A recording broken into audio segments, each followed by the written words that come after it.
about how do we measure the accuracy. So I think what they mean is accuracy for the language goals. Again, say for example, uh, is this what whoever has put the question, do they mean accuracy for language goals? No, Those actually they are, have not specified it. It's just uh, they have just I think mentioned accuracy. Atisha Mohan, okay. I will talk about how to measure accuracy for language goals. We elicit the responses. Maybe in a activity where we are not working on pragmatics, and you have a two-word phrases thing, and you're getting the child to label 20 pictures of girl sleeping, boy sleeping. This is what is normally done. Then you have you can measure it how many correct responses or two-word phrases the child has used. Another very nice is if you have uh, a technique called tea party technique, where you have you take on an activity. Say for example, you take the activity of sandwich making.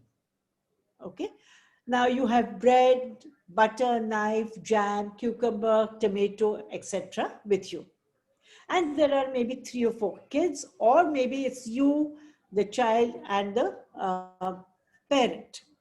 And then you ask the child, what sandwich do we make, what do we do today? And he says make sandwich.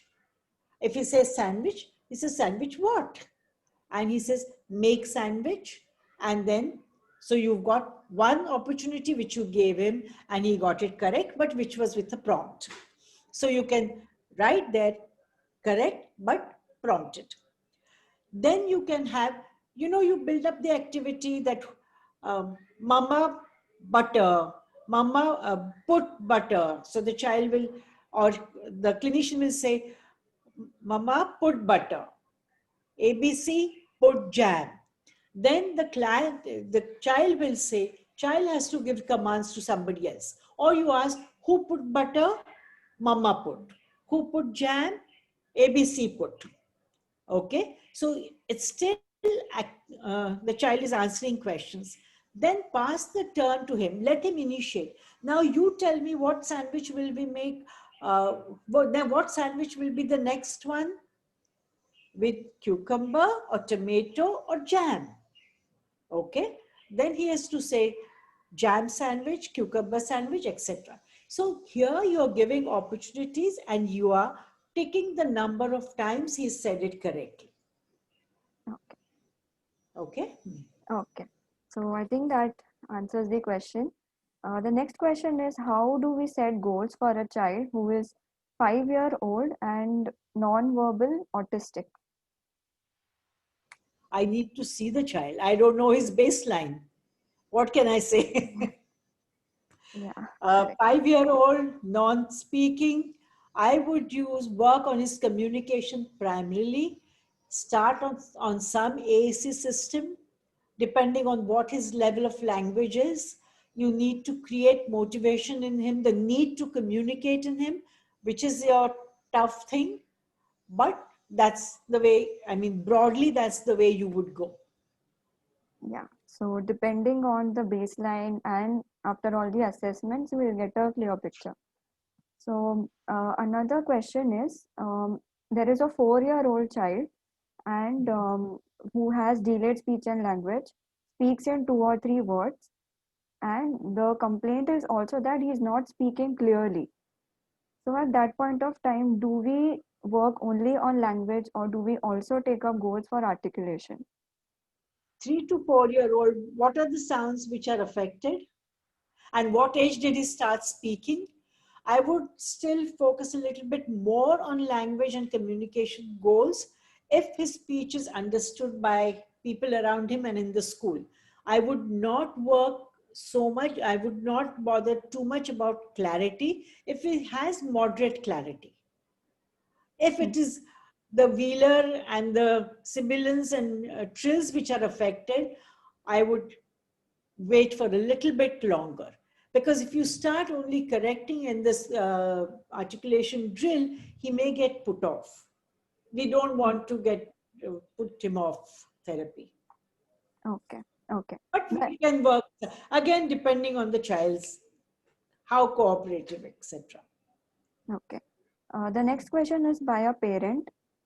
They have a 3-year-old son who's got behaviors like ADHD, and he repeats a lot. Like sometimes it's more than 10 times he's repeating the same thing, and he gets very excited on seeing bus, and so he will keep repeating bus, and he can't distract from that. He will rarely respond when they call him. So I think when they call his name, he doesn't respond. So his energy level is very high, and he's always doing something. So they find it very difficult to make him sit and focus on something. Uh, yes, it's a tough behavior. I think getting him to sit, diverting, if he gets excited by bus, you talk about a bus in a more meaningful way. I mean, if it's on the road, there is nothing much, but if you have a toy bus and then show him the windows, again, I don't know the level. So you may talk about the window, the wheels, where is the bus driver sitting, where are the passengers, if that is the level. Or you talk about, yes, we went in the bus from here to there, etc. So make that bus meaningful. If he's talk, this child is 4 year old, right? 3-year old.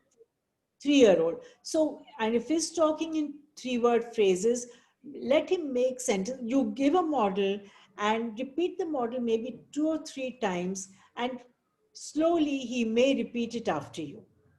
Okay. So we can hope for that quite a bit. Or you can say stop and listen. See if that works. Okay. Then there's a related question wherein they have asked for activities to improve attention span and sitting compliance for a child with ADHD. Again, it will depend from the child's likes and dislikes, what material you have. But there's so many, I think just using a torch or something and sitting, putting him in a secure seating from where he can't run very easily. Put him against a wall, have a table in front of him, a stool or something, or put him in a baby chair with a table in front. I think that is one way of controlling him. And have activities. Again, don't have all the toys in front of the child, but keep them out of the child's field of vision, and you take out and get him to attend to that. Okay, Okay. make the things interesting, colorful, make your face come up alive, have lot of expressions on your face. A good idea is to have a bindi or a lipstick to get the child's attention to your face and to let him hear what you're saying. Okay, those are some of the tricks. Just innovate. Yes. So, ma'am, correct me if I'm wrong, but this term that we use, like sitting compliance. So, what I have learned from Mansi that task compliance is more important than just sitting compliance. Absolutely, absolutely. That is what is important. Sitting, she was talking about sitting compliance. I think it's development of sitting behavior for a task compliance. Okay. Okay, if you're just getting a child to sit, why should he sit? Give him Mhm. something to do, give him something interesting to do. Yes, that was good, Yeah. Tanvi. Okay. So then another question is about a child who is 4 years old with spoken language disorder. So how to increase the intent of communication is the Make question. it meaningful for whatever the child is saying. Have Give him immediate attention. Okay, so every vocalization, verbalization that he has should have a natural immediate consequence. The moment he verbalizes anything, or moment he vocalizes and gestures or expresses something through body language, you react, you say the word, what you've understood from him, from by his action, and make something happen. So it is actually immediate, you should give him an auditory input, a little bit short, and you should have a natural consequence to his communicative attempt. Okay. Okay. Um, just a second. Yeah. So, next question is about what are the floor time activities in autism? I don't think we can go into that. You will get Yeah. enough material on that on the net. Yeah. Okay. So, maybe we can share some resource via mail Yes. to You this know, person. there are a lot of goals, sites which give you goals. Mm.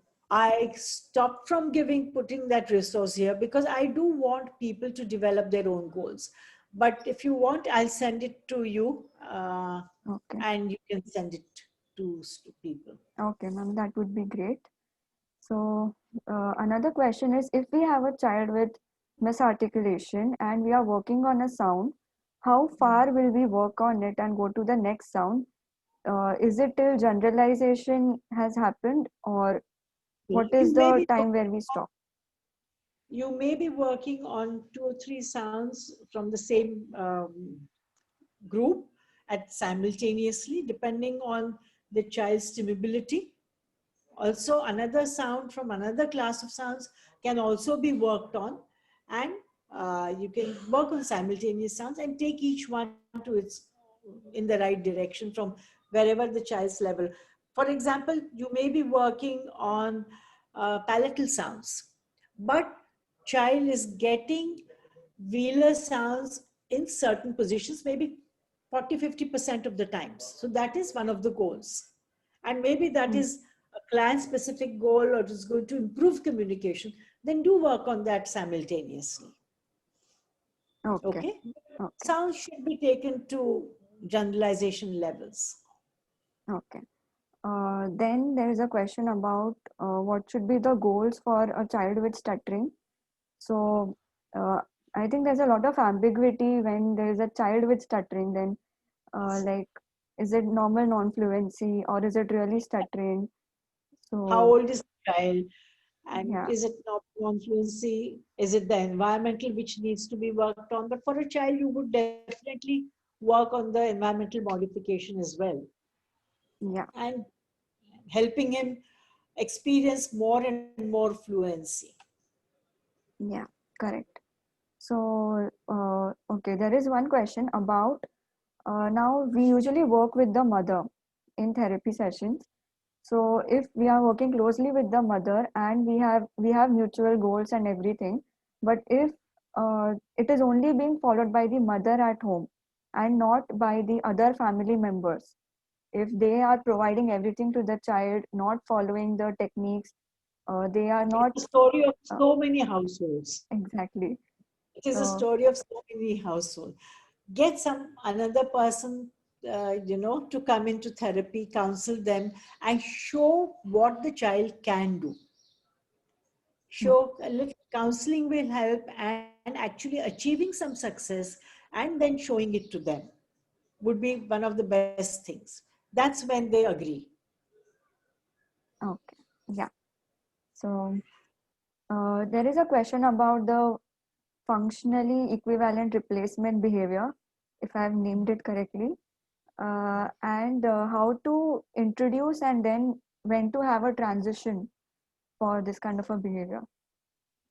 If that you slowly change that behavior also, if the problem behavior has come down, or it has more or less become extinct, and verb has taken its place, now instead of verb you use the positive behavior that which you want to introduce. Hmm. Okay, the right Okay, socially acceptable or socially whatever behavior, and then introduce that, okay, and then the verb can be faded. okay. So depending on how much is he progressing with the verb, That's then introduce the positive behavior with it and then continue with the positive behavior. positive behavior, and the what you want socially acceptable, the correct behavior. Say for example, we've given the child the leeway to raise his hand up and get time out. Eventually, you don't want that. So, from 3 times raising his hand, you bring it down to 1 time. Later, you stop it, but at the end of the session, you reward him. And that Okay. reward can be faded slowly. Okay. Okay. Then there is a question about what should be the goals for a child with intellectual disability or mental retardation who may take time to retain and learn the skill. How will you set the condition or criteria in the goals? It should be used in more situations. It should be a very functional, pragmatic goal. Again, depending on what is the level of child's intellectual disability. Okay, how physically independent he or she is, we will have to choose the goals. Okay, and if the Okay. child is, I think when you say he or she forgets, are they talking about educational goals only, or even speech language goals? Because speech and language, if they start using whatever they use, and if it's serves their need, they don't forget. So make it Yeah. functional goals. Functional goals. Right. Right. Okay. There is another question that sometimes what happens is the patient is going to two centers for therapy. They are attending therapy sessions at two places. So this could be because of a language barrier or whatsoever reason. So then there could be a clash of goals or a clash of opinions in such a case. So then how do we resolve that? If the family is willing, talk to the other clinician and have similar goals, or you work on yours and or you Mhm. stop or something like that. Okay, yeah. And this also applies to when the child is attending occupational therapy, physiotherapy. So even there, Uh, Oftentimes, if you explain clearly to mm, OTs and PTs, we can work beautifully as a team. And my experience of working in a school for children with cerebral palsy was the kids I was working with spoke a lot more while doing physio. okay, And that is because while doing therapy, they were so much more relaxed. So though I was called the bug auntie, the kids did more bug in the physio session. And we followed each other's goals. Like the physio goal was to come to walk or to crawl. And so they came to my session walking or crawling. I would go and accompany the child. So my therapy would start while they were walking to my room. So we mm, were complementing each other's work. And I think that's fun. That is really a lot of fun when you exchange roles and learn about each other's goals. okay. So That that's is very innovative. I don't think many of us have thought of it this way. So okay, it works wonders while doing. So I have great faith in working with physios and OTs. okay, okay. So we are getting a lot of questions actually. We'll try to uh, answer most of them, how much ever is possible. If in case a question is not getting answered, you can email us at talkslpinfo@gmail.com. I'll include it in the chat section and we'll get back to you. So, yeah, so I'll move on to the next question. If a child gets distracted by a certain object or toy during the therapy session, and we are getting some verbal response, and there is also some hyperactive behavior, when he sees it, how correct will it be to use the same toy for building communication, or should we not use the toy? Okay, so I think what they mean here is if it is interfering with communication, they are getting distracted. What the teaching goals are. I think what they're trying to say is if that particular toy is interfering with the teaching goals, but that toy is eliciting verbal output, should we use it? Yes, definitely use it as a reward.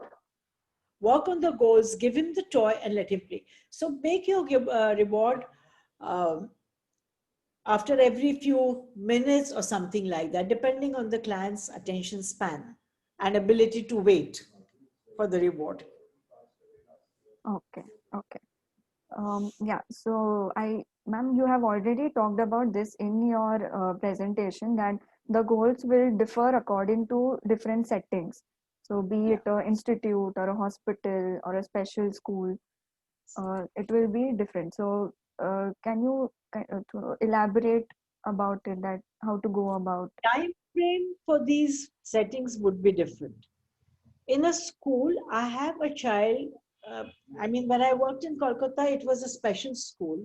So I had the child with me for the whole year or years together. Okay. So I could pace out my goals accordingly. And I could work a lot more on generalization. Plus, I had support of the entire school system, as I said, physios and OTs, to support me in my goal. The lot of the time parents spent the day in school, or they at least we had parents coming in twice or thrice a year for meetings. So the goals were set along with the parents. Our social worker visited the families, so we knew exactly what was the home family situation was. So the goals there were quite different, or the time frame for them was quite different. Okay. So for example, there was a girl who was severely mm, challenged, severely physically challenged, but had a bright mind. So she communicated beautifully with her eyes with her caretaker, who was with her from the time she was born. So she didn't need any communication system with her. We tried giving pictures and initially, but they outgrew it very fast because the kind of communication both of them had was limited, and that was all achieved by gestures and body language and her eye pointing. She was very good at it. But in school, she used a English communication board, which had, and she could make sentences to the extent eventually she went to be a computer programmer way back in 79, 8, no, sorry, in 90s, early 90s. And we were just learning computer. We were just getting exposed to a computer. And we would go to her and ask her, how do you do this? What does this mean? So your goals are, they're reversed sometimes, but goals in a clinical setting may be for a shorter duration. Mm, You need to work on developing communication.